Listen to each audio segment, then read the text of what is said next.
Tonight, a new exclusive CNN investigation on modern-day slavery. Every year, thousands of migrants pay to be trafficked from African nations to Europe, hoping for better opportunities. Most sell everything they own to finance the journey. But as CNN's Nema El-Bagir showed us just months ago, some of those migrants never make it. They're auctioned off in Libya. Nema wanted to see if anything has changed since her stunning report. She went back on the smuggler's path, undercover, posing as a would-be migrant. Take a look at what she's discovered, and I want to start a bit of Nema's first report from last fall.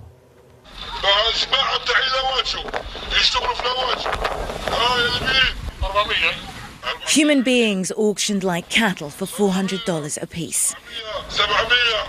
When we went undercover at an auction of African migrants in Libya, we unearthed a horrifying reality.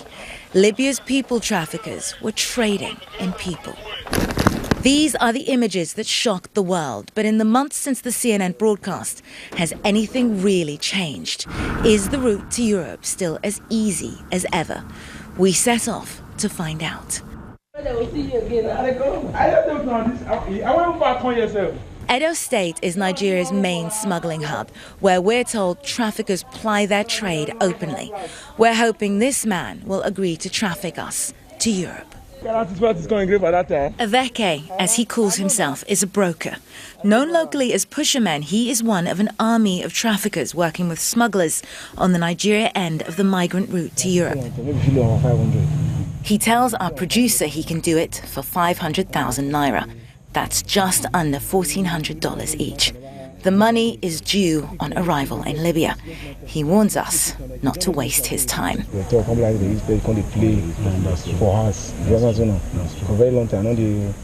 told to go back to the hotel. We test our undercover cameras and wait. Finally, we're told to move to the location, Auchi, in the north of Edo State.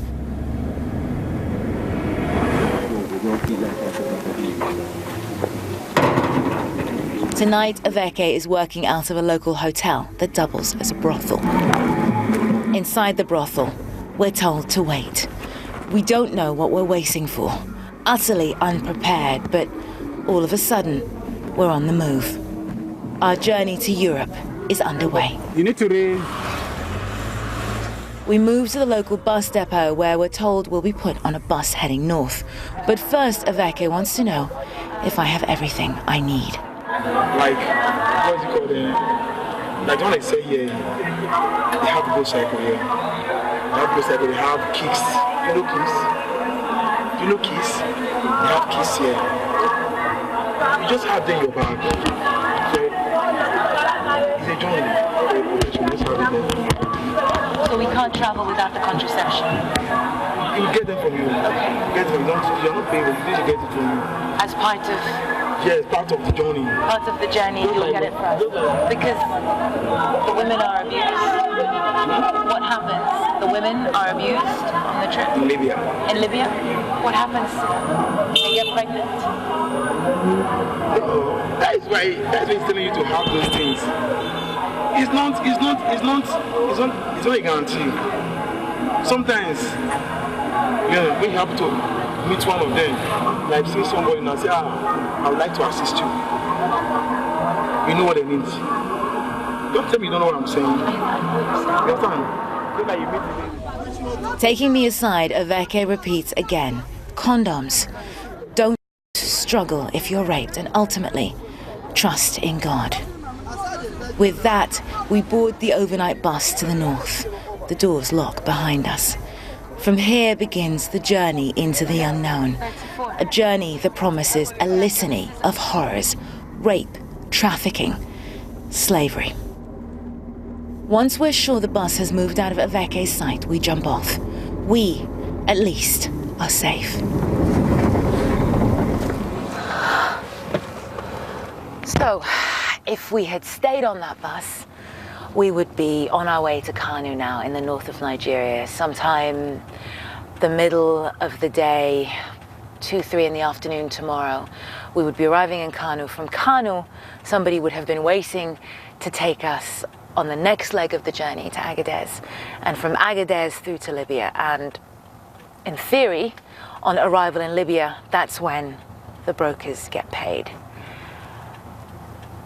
It is incredible that it is so public. It's incredible that it's so brazen, that they're using public transport to start this leg of the journey. This is the most trafficked through destination in Africa. It is the main departure point for so much of these smuggling routes. And yet these brokers are able to ply their trade so openly. And to think that as a woman, they would expect me to be carrying contraception. They would expect me to have made my peace with the fact that at almost every leg of this journey, I would be assaulted and raped and abused. It is unimaginable that people are willing to take these risks to make it to Europe. In the end, it was easier even than we could possibly have imagined. CNN has passed on the evidence we uncovered to the Nigerian authorities. What we experienced was just the beginning of the nightmare.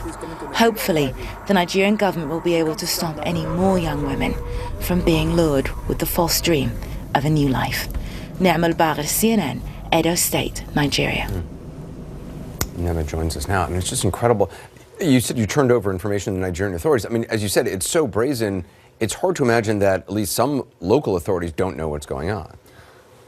That is absolutely true. There are ongoing reports and allegations that corruption at every single level of the government is what feeds into this. But there is also the reality that this is a poor state in a country that has mismanaged its resources. They just don't have the support that they need to take on these people. This is a multi-billion-dollar industry. These people are making money off human misery. Were you surprised by how brazen it was, by how, open it was? Yeah, I mean, the fact that they use public transport, that they hide in plain sight, and even we as prospective migrants, we didn't know who else on that bus was also a migrant. So until you reach the furthest point of that journey in Nigeria, then they pull you all out so that none of you can kind of ring the alarm. And the conditions that, so many of these women are leaving are just heartbreaking.